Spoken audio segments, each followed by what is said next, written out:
एक बार की बात है, एक औरत अपने घर से निकली। उसने घर के सामने सफ़ेद लंबी दाढ़ी में 3 साधु महात्माओं को बैठे देखा।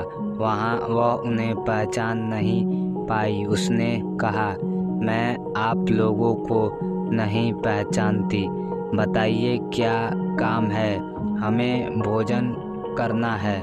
साधुओं ने बोला, ठीक है, कृपया मेरे घर में पधारिए और भोजन ग्रहण कीजिए। क्या तुम्हारा पति घर में है?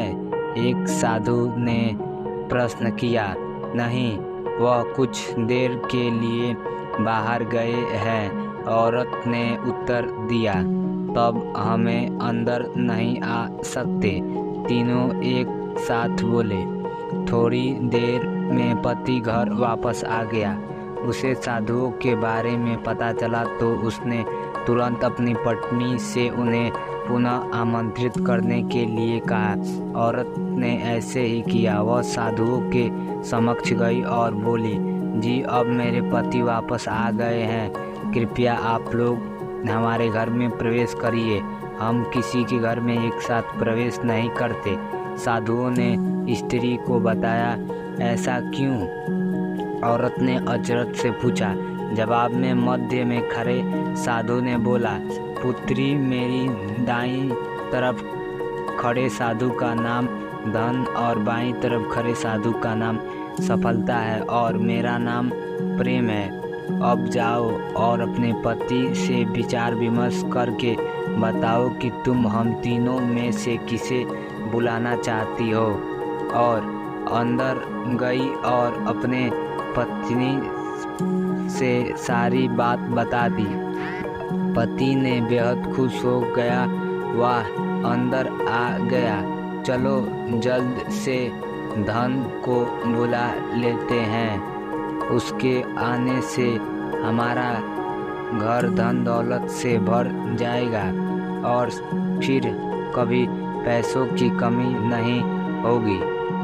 औरत बोली, क्यों ना हम सफलता को बुला लें, उसके आने से हम जो करेंगे वो सही होगा और हमें देखते देखते धन दौलत के मालिक भी बन जाएंगे।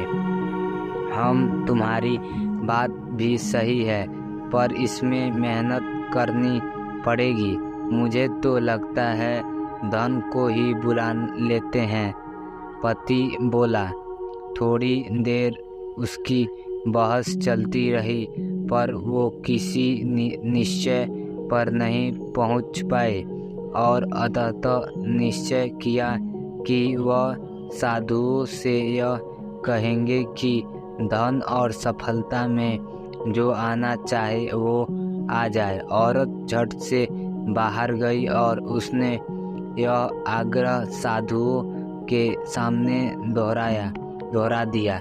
उसकी बात सुनकर साधुओं ने एक दूसरे की तरफ देख और बिना कुछ कहे घर से दूर जाने लगे।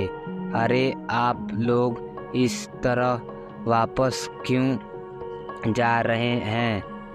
औरत ने उन्हें रोकते हुए पूछा।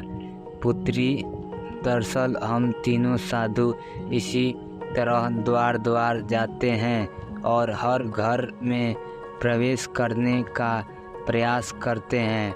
जो व्यक्ति लालच में आकर धन या सफलता को बुलाता है, हम वहाँ से लौट जाते हैं, और जो अपने घर में प्रेम का वास चाहता है, उसके यहाँ बारी बारी से हम दोनों भी प्रवेश कर जाते हैं। इसलिए इतना याद रखना कि जहाँ प्रेम है वहाँ धन और सफलता की कमी नहीं होती है।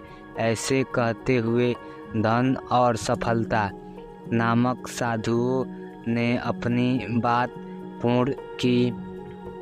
हमें इस कहानी से यह शिक्षा मिलती है कि हमें कभी भी किसी से भी प्रेम व्यवहार के साथ